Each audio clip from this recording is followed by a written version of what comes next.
నమస్కారం. శని ప్రభావంతో బాధపడుతున్నారా? జీవితంలో కష్టాలు వెంటాడుతున్నాయా? అయితే నలమహారాజు మరియు దమయంతి దేవిల ఈ అద్భుత గాథను తప్పక వినండి. కలిపురుషుని సైతం ఎదిరించిన వారి ప్రతివ్రత ధర్మం మరియు భక్తి గురించి మీకు తెలుసా? ఈ కథను విన్నా చదివినా కలిదోషాలు తొలగిపోయి కష్టాల నుండి విముక్తి కలుగుతుందని మన పురాణాలు చెబుతున్నాయి. బ్రహ్మశ్రీ చాగంటి కోటేశ్వరరావు గారి అమృతవాణిలో ఆ పుణ్యగాథను ఈరోజు మనం విందాం. మీ ఇంట సుఖ సంతోషాలు వెలివీరాలంటే ఈ వీడియోని అసలు మిస్ అవ్వకండి. కలి ప్రభావం తగ్గిపోతుంది. నలుడి యొక్క కథని తప్పకుండా స్మరించండి అని చెప్పారు. నలమహారాజు గారి కథ మహాభారతంలోనే ఆరణ్య పర్వంలోనే ఆ వచ్చినటువంటి బృహదస్యుడే ధర్మరాజు గారికి ప్రబోధం చేస్తాడు. నలమహారాజు గారి యొక్క కథ ఇప్పుడు నేను మీకంతా చెప్పడం ఎలా కుదురుతుంది? విహంగ వీక్షణంగా ఓసారి స్మరిస్తా. ఎందుకంటే కలిప్రభావం గురించి మాట్లాడుతున్నాను కాబట్టి. ఎందుకు చెప్పమన్నారు ఆ విషయాలు? ఎందుకు కలిప్రభావం చేయడు? ఆ కథకి కలికి ఏమిటి సంబంధం అన్న విషయం గురించి స్పృశించడానికి నేను కథ మీద విహంగ వీక్షణం చేస్తాను, పెద్ద వివరణ చేయకుండా. భీముడు అని ఒక మహారాజు విదర్భ దేశాన్ని పరిపాలించాడు. ఆయనకి సంతానం లేదు. దమనుడు అనబడేటటువంటి మహర్షిని సేవించాడు. ఆ మహర్షి యొక్క అనుగ్రహం చేత ఆయనకి 3 కుమారులు 1 కుమార్తె కలిగారు. ఆ మహర్షి అనుగ్రహంతో పుట్టింది కాబట్టి ఆ పిల్లకి దమయంతి అని పేరు పెట్టాడు. గొప్ప అందగత్తె. ఆ పిల్ల పెద్దదవుతోంది. పక్కన నిషధరాజు నలమహారాజు గారు ఉన్నాడు. ఆయన రామచంద్రమూర్తిలా ఆజానబాహు, గొప్ప అందగాడు, గొప్ప శౌర్యం ఉన్నవాడు, చక్రవర్తి. ఆయనని వివాహం చేసుకోవాలనేటటువంటి కోరిక దమయంతి యందు అనురక్తమైంది. ఎందుచేత? అక్కడికి వెళ్ళొచ్చిన వాళ్ళు ఇక్కడ చెప్తుంటే, ఇక్కడికి వచ్చినటువంటి వాళ్ళు అక్కడికి వెళ్ళి చెప్తుంటే నలమహారాజు గారికి కూడా దమయంతిని వివాహం చేసుకుందాం అనిపించింది. దానికి తోడు ఒక రోజున ఆయన ఒక హంసని పట్టుకున్నాడు. అదంది, నన్ను విడిచిపెట్టేసేయి, నీ గుణములు దమయంతితో చెప్పి నీ యందు అనురాగము కలిగేటట్టు చేస్తానంది. హంసని విడిచిపెట్టాడు. అది దమయంతి దగ్గరికి వెళ్ళి దమయంతికి నలమహారాజు గారి పట్ల అనురక్తి కలిగేటట్టుగా మాట్లాడింది ఆయన గుణాలు చెప్పి. దమయంతి అంది, అయితే నా గురించి కూడా నలమహారాజు గారికి చెప్పి ఆయనకి అనురక్తి కలిగేటట్టు చేయమంది. మళ్ళీ ఆ హంస వచ్చి దమయంతికి కూడా చెప్పింది. కొంతకాలం అయింది. ఇక్కడ ఈయన దమయంతిని వివాహం చేసుకోవాలనుకున్నాడు. దమయంతి నలమహారాజు గారిని చేసుకోవాలనుకుంది. తండ్రి, స్వయంవరం ప్రకటిస్తానమ్మా, నీ కోరుకున్న వాణ్ణే నువ్వు వివాహం చేసుకోమన్నాడు. నలమహారాజు గారు బయలుదేరాడు. ఈలోగా దిక్పాలకులు కూడా 4 బయలుదేరారు. ఎవరు? ఒకరు దేవేంద్రుడు, ఒకరు అగ్నిహోత్రుడు, ఒకరు యమధర్మరాజు గారు, ఒకరు వరుణుడు. 4 కూడా బయలుదేరి దివ్యమైన రథాల్లో వెళ్ళిపోతున్నారు. కింద నలుడు కనబడ్డాడు. వాళ్ళు ఆకాశంలో రథం ఆపి కిందకొచ్చాడు ఇంద్రుడు. నలమహారాజా, దమయంతిని వివాహం చేసుకోవాలని మా 4 అనుకుంటున్నాం. ఎవరిని చేసుకున్నా పర్వాలేదు, నువ్వు వెళ్ళి రాయబారం చెప్పాలి. దమయంతిని మా 4 ఒకళ్ళని పెళ్లి చేసుకోమని చెప్పన్నాడు. నలమహారాజు తొందరపడి మాటిచ్చాడు. మీరు ఏం చెప్తే ఆ ఉపకారం మీకు చేస్తానన్నాడు. ఇప్పుడు ఎదురొచ్చింది. అయినా మాట తప్పకూడదు కనుక, ఎలా వెడతాను అంతఃపురంలోకి అంటే, నువ్వు వెడుతున్నట్టు ఎవరూ గ్రహించలేరు, నీకు ఆ వరం ఇస్తున్నామన్నారు. నలుడు తిన్నగా దమయంతి అంతఃపురంలోకి వెళ్ళిపోయి ఆవిడికి కనపడాలని సంకల్పం చేశాడు. కనపడ్డాడు. ఆవిడ వచ్చినవాడు నలుడని గ్రహించింది, పిలిచింది, మాట్లాడింది. ఆయన అన్నాడు, నేను మాటిచ్చాను, ఆ 4 ఎవరి మెడలోనైనా వరమాల వేయమన్నాడు. ఆవిడంది, నిన్ను తప్ప అన్యులను పతిగా అంగీకరించను. ఎందుకంటే నేను మానసికంగా నీకు భార్యని ఎప్పుడో అయిపోయాను, నిన్నే భర్తగా స్వీకరిస్తాను. నీకు మాట వస్తుందంటే ఒక పని చెయ్యి, వాళ్ళని స్వయంవరానికి రమ్మను, నేను నీ మెడలో మాట వేస్తాను. నువ్వు చెప్పవలసింది చెప్పావు, నేను చేయవలసింది చేస్తాను. ఇప్పుడు నీ తప్పే ఉంది, వాళ్ళని రమ్మను స్వయంవరానికి అంది. నలుడు వెళ్ళి అదే మాట చెప్పాడు. వాళ్ళు 4 కూడా వచ్చాడు. వచ్చిన వాళ్ళు మామూలుగా రాలేదు. నలుడు ఎక్కడ కూర్చున్నాడో పక్క 4 కుర్చీల్లో కూర్చున్నాడు. కూర్చుని నలుడు ఎలా ఉంటాడో అలాగే మారారు. ఇప్పుడు వరమాల పట్టుకుని దమయంతి వచ్చింది. 5 నలమహారాజులు కనబడ్డారు. ఆవిడ తన భక్తి చేత దేవతల్ని ప్రార్థించింది. నేను నలుడికి మనసిచ్చాను, ఆయనకి భార్యని మానసికంగా. ఆయనెవరో కనుక్కొని వరమాల వేయగలిగినటువంటి శక్తి నాకు ఇమ్మంది. వెంటనే వాళ్ళ రూపాలతో వాళ్ళు నిలబడ్డారు. దేవతలకి చెమట పట్టదు, కనురెప్ప పడదు, భూమికి పాదం తగలదు. ఆవిడ గ్రహించింది. భూమికి పాదం తగులుతున్న నలుణ్ణి చూసి మెడలో వరమాల వేసింది. దేవతలు ప్రసన్నులయ్యారు. అమ్మా, ఎంత ధర్మాన్ని పాటించావు తల్లి, అందుకే నీకు వరం ఇస్తున్నావు.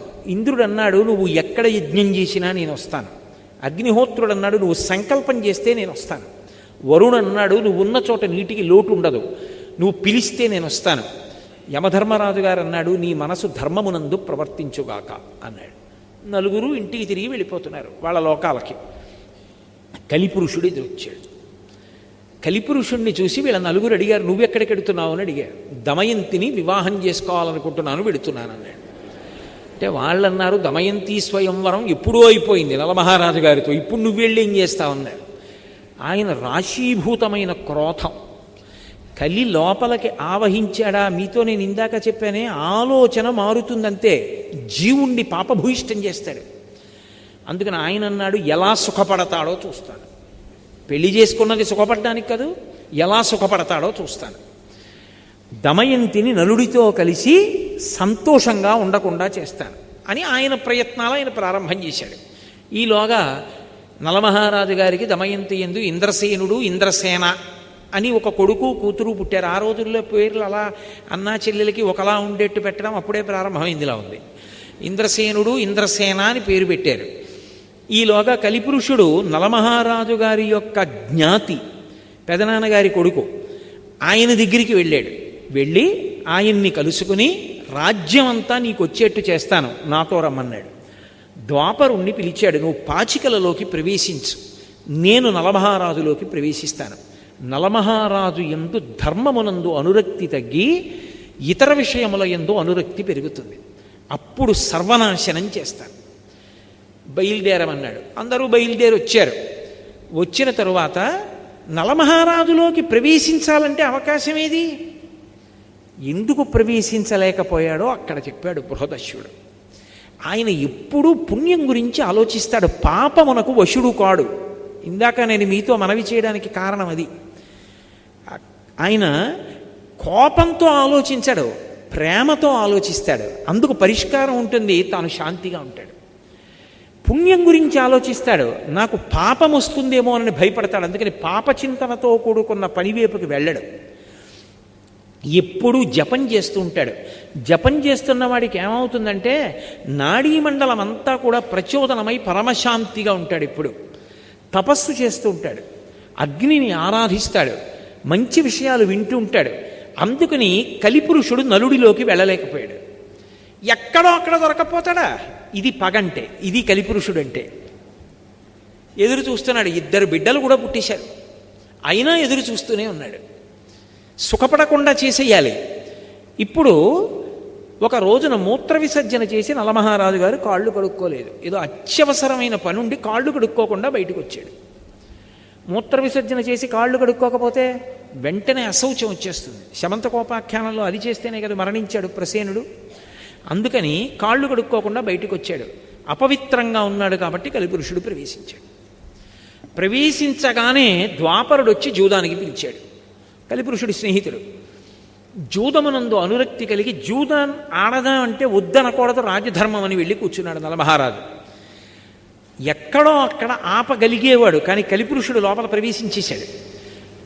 ఎంత తీవ్రంగా ఆడాడంటే దమయంతి ఆ ఊళ్ళో ఉన్నటువంటి ప్రముఖుల్ని తీసుకుని ఎదురుగుండా వచ్చి బిడ్డల్ని పట్టుకుని నించుంది. ఉండడానికి ఇల్లు, తినడానికి తిండి కూడా లేకుండా పోతావు మహారాజా, వద్దు ఆపేయమని. ఆపకుండా ఆడుతూనే ఉన్నాడు, పందెం మీద పందెం వడ్డి. లోపల కలిపురుషుడు ఉన్నాడు, ఇక దేనికి వినడం. ఆ మూర్ఖత్వం వచ్చేస్తుంది ఆ కలిపురుషుడు పట్టేసుకుంటే. ఆ మూర్ఖత్వంతో ఆడుతున్నాడు. దమయంతి గమనించింది, ఇక ఆపడం ఇది కలిపురుష లక్షణం అని వార్ష్ణేయుడు అని సారథిని పిలిచింది. తన బిడ్డలిద్దరిని రథం ఎక్కించి పుట్టింటికి తీసుకెళ్ళిపోమ్మంది. ఆపదొచ్చేసిందని ఆవిడ కనిపెట్టింది. అన్నీ ఓడిపోయాడు. ఓడిపోయి రాజ్యం తన దయాదికి అప్పచెప్పేసి తాను బయలుదేరి వెళ్ళిపోయాడు అరణ్యాలకి. ఇక్కడ ద్వాపరుడు రాజై ద్వాపరుడితో పాచికలాడాడు కదా, దాయాది రాజై కూర్చున్నాడు. ఊరి చివరకెళ్ళి 3 రోజులు భోజనం కూడా లేదు. అయినా చిత్రం ఏమిటంటే కొత్త రాజుగారికి కోపం వస్తుంది, పాత రాజుగారిని పలకరిస్తే అని ఒక్కడు వెళ్ళి పలకరించలేదు నలమహారాజుని. ఆఖరికి ఇద్దరూ కలిసి అరణ్యంలో వెళ్ళిపోతున్నారు నలదమయంతులు. ఆకలి, పైన పక్షులు ఎగురుతున్నాయి. పక్కన భార్యే కదా ఉంది, ఎవరూ లేరు కదా అని నా పంచె తీసి విప్పేసి పైకి విసురుతాను. ఆ పంచె పక్షుల మీద పడి బరువుకి పక్షులు కింద పడతాయి, ఆ మాంసం తిందాం దమయంతి అని బట్ట తీసి విప్పేసి పైకి విసిరాడు. ఆ పక్షులు బట్ట పట్టుకుని వెళ్ళిపోతూ పకపక నవ్వి, నిన్ను ఓడించడానికి కారణమైనటువంటి పాచికలం పక్షి రూపం ధరించాం, ఒంటి మీద బట్ట కూడా తీసేయడానికి. నేను ద్వాపరుణ్ణి, మహారాజా బట్ట కూడా లేదు తిరిగన్నాయి. ఏం చెయ్యాలో తెలియక దమయంతి కట్టుకున్న చీరే తాను చుట్టుకుని ఇద్దరూ కలిసి అడవిలో నడిచారు. పడుకున్నాడు ఒక చోట, ఒక శిథిల ప్రాంగణం దొరికితే పడుకున్నాడు. కలిపురుషుడు లోపల ఉన్నాడు కదా, ధర్మం తప్పిపోతోంది. ఏం ఆలోచించాడంటే, ఇంత గొప్ప భార్య, ఈమె కష్టపడుతోంది నా వల్ల, ఈమెని వదిలిపెట్టేయాలనుకున్నాడు. నేను వదిలేస్తే సుఖపడుతుంది. వదిలిపెట్టి బయటికి వెళ్ళాడు. మళ్ళీ ధర్మం గుర్తొచ్చింది, భార్యని వదిలిపెట్టకూడదు. మళ్ళీ వచ్చాడు, కానీ లోపల కలి. ఆ కలి ప్రభావానికి ఏం చేశాడంటే చెయ్యకూడని పని చేసేసాడు. అంత పెద్ద అరణ్యంలో భార్య చీర కొంగు చింపేసి ఒంటికి కట్టుకొని వదిలిపెట్టి వెళ్ళిపోయాడు. పాపం దమయంతి ఉండిపోయింది. అలా వెళ్ళినవాడు నలమహారాజా రక్షించు, నలమహారాజా రక్షించు అని కేకలు వినపడ్డాయి. గబగబా వెళ్ళి చూశాడు, పెద్ద పాము ఒకటి పడుంది. అవతల నుంచి అరణ్యం అంతా కాలిపోయి మంటలు వచ్చేస్తున్నాయి. వచ్చేస్తుంటే పాము అంది, మంటల్లో తప్పించుకోలేను, నువ్వే నన్ను ఎలాగోలా తీసుకెళ్ళి ఏదైనా నది ఒడ్డున పడయి, ఒళ్ళు కాలిపోతోంది మహారాజా, నేను కర్కోటకుణ్ణి, మహాసర్పాన్ని, మునిశాపానికి ఇలా పడిపోయాను, ఇప్పుడు కదలలేనంది. చిన్న పాము అయిపోయింది. దాన్ని ఎత్తి పట్టుకుని నది ఒడ్డుకెళ్ళి దింపబోతున్నాడు. ఒక్క 10 అడుగులు ఈ మహారాజా అంది. 10వ అడుగు వేశాడు, ఠక్కున కరిచింది. అది కర్కోటక విషం. ఆ విషం వల్ల వెంటనే కాళ్ళు చేతులు కురసైపోయి పొట్టివాడైపోయి భయంకరమైన ఆకారాన్ని పొందేశాడు. కర్కోటకుడి వంక తిరిగి అన్నాడు, ఉపకారం చేసిన వాడికి నువ్వు చేసే ఉపకారం ఇదా అన్నాడు. మహారాజా, నేను అపకారం చేయలేదు, నలుడిగా ఎలా తిరుగుతావు ఇంత కష్టంతో, నిన్నిప్పుడెవ్వరూ గుర్తుపట్టరు. ఋతుపర్ణుడి యొక్క రాజ్యానికి వెళ్ళి నీకు అశ్వహృదయం తెలుసు కాబట్టి గుర్రాలు పెంచి పోషించు, వెళ్ళిపోమన్నాడు.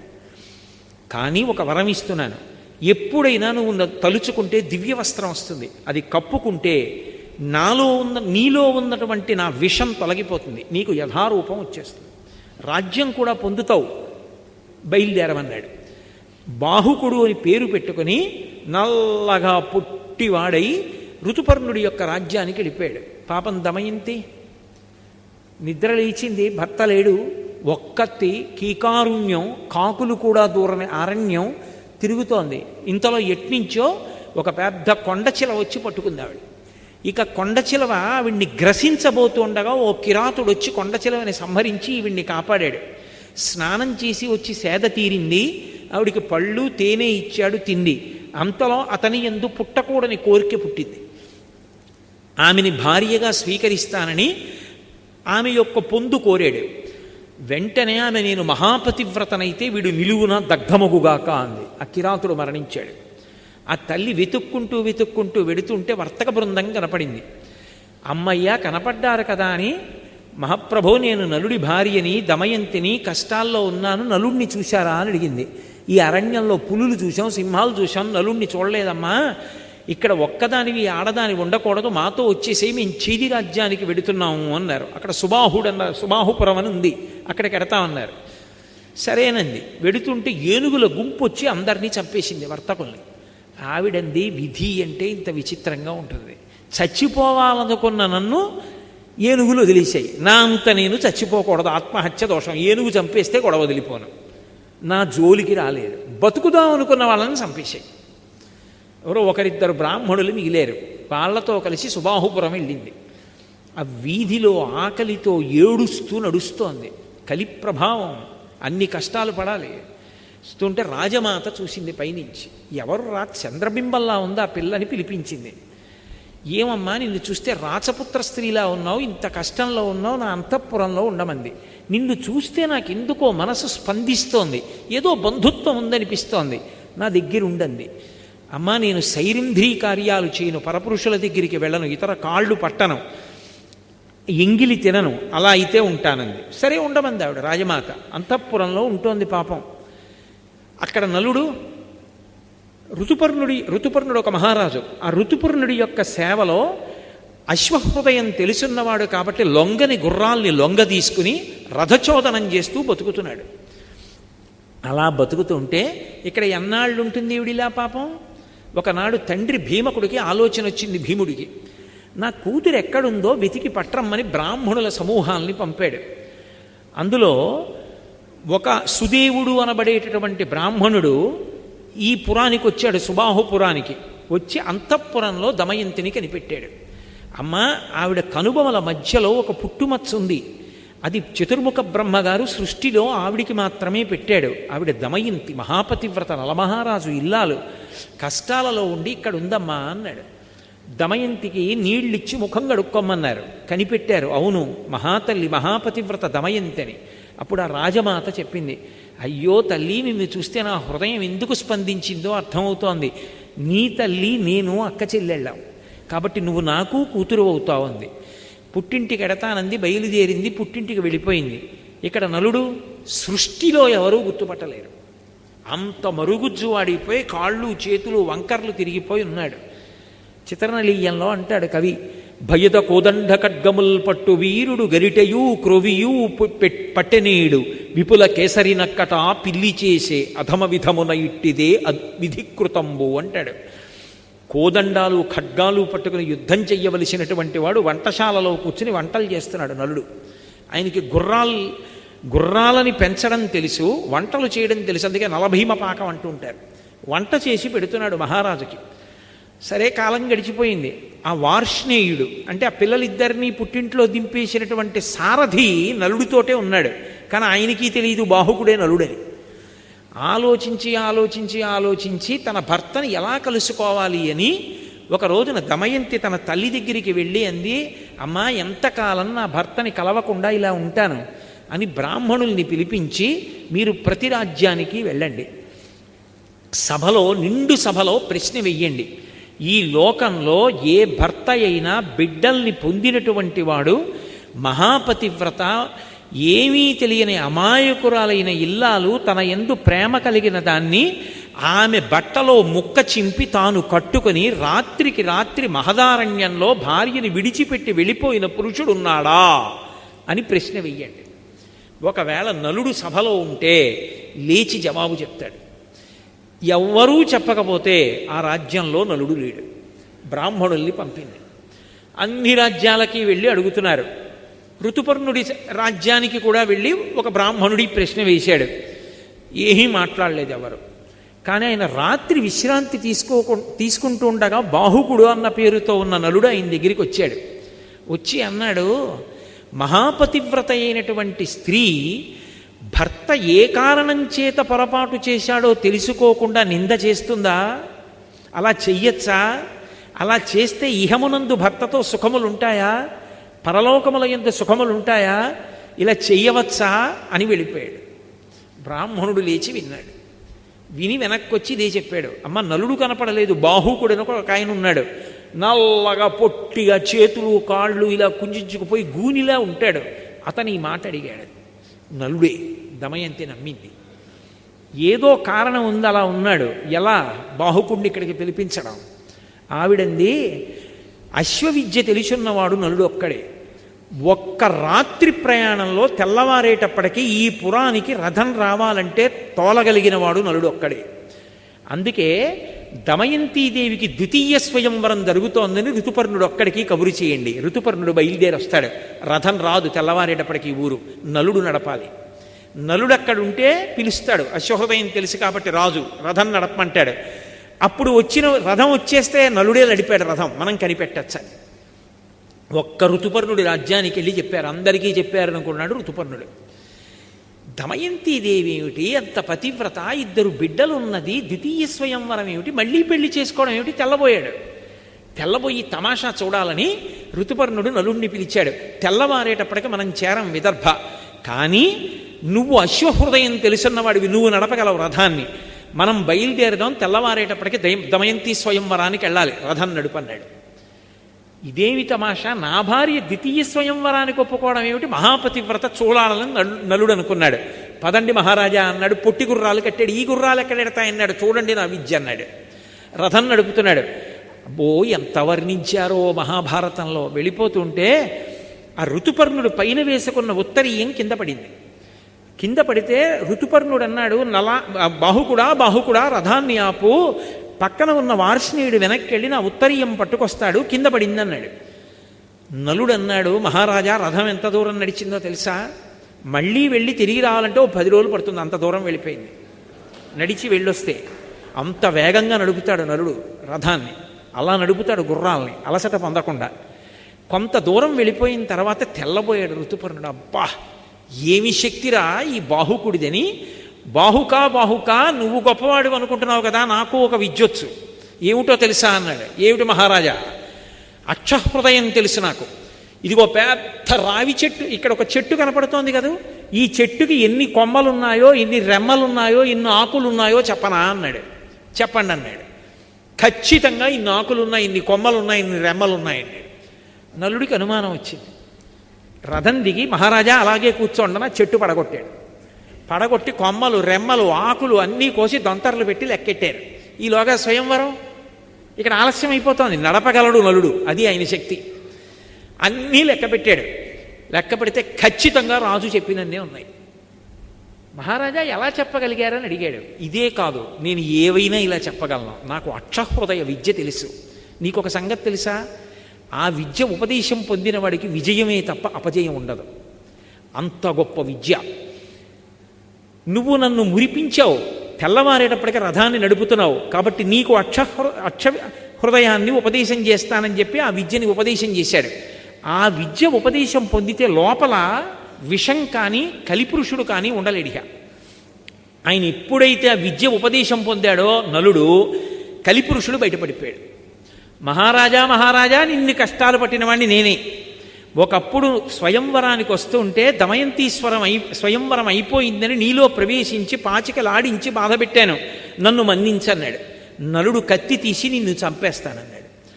అంటే నన్నెందుకు చంపుతావు, కర్కోటకుడు నిన్ను కరిచినప్పటి నుంచి చస్తూనే ఉన్నాను, లోపల విషం వేడికి కాలిపోతున్నాను, ఇన్నాళ్ళకి బయటపడి బతికాను, నన్ను వదిలిపెట్టేసేయి, ఇక నేను నీ జోలికి రాను, ప్రమాణం చేస్తున్నానన్నాడు. మరి ఎక్కడుంటావన్నాడు. ఇదిగో విభాతక వృక్షం అంటే తాండ్ర చెట్టు, దాన్ని ఆవహించి ఉంటానన్నాడు. అందుకే ఇప్పటికే ఎవరు తాండ్ర కర్ర కానీ తాండ్ర చెట్టు కిందకి వెళ్ళడం కానీ తాండ్ర చెట్టు ఎక్కడం కానీ చేయరు. కలిపురుషుడు ఆవహించి ఉంటాడు దాన్ని. నేను తాండ్ర చెట్టును ఆవహించాడు. మహారాజు వెళ్ళిపోయాడు స్వయంవరానికి. ఎవరు లేరు, ఈయనొక్కడు తప్ప. తెల్లబోయాడు. ఇదేమిటి స్వయంవరం అన్నారు, నన్ను ఒక్కడనే పిలిపించారని. బాహుకుడు కూర్చున్నాడు. కేశిని అని దమయంతి యొక్క చెలికెత్తే పిల్లలిద్దరినీ తీసుకెళ్ళింది. ఎంత మారు వేషంలో ఉంటే మాత్రం పిల్లల్ని చూస్తే తండ్రి హృదయం ఆగుతుందా?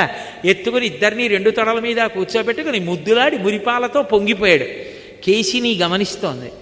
గభాలను దింపేసి, మహారాజు బిడ్డలు, నేను ముద్దులాడకూడదు మాట్లాడకూడదు, కానీ నా బిడ్డలు గుర్తొచ్చారు, ఏమనుకోకు, ఇంకెప్పుడు ఇటు రాకు అని చెప్పి పంపించేశాడు.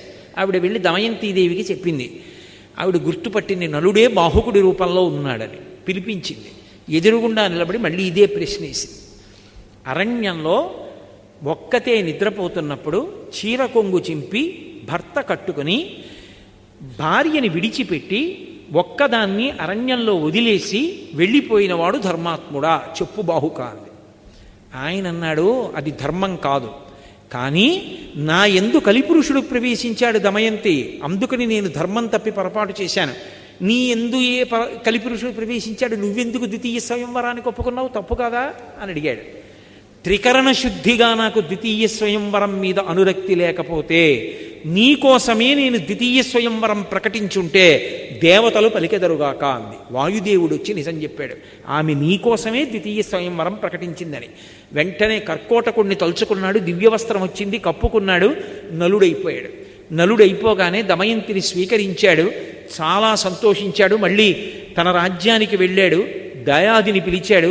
ఈసారి గెలిస్తే దమయంతి నీది, ఈసారి గెలిస్తే రాజ్యం నాది అన్నాడు. ఎందుకని ఈసారి కలిపురుషుడు తనలో లేడిక, తనది గెలుపు, ధర్మం తనది కనుక.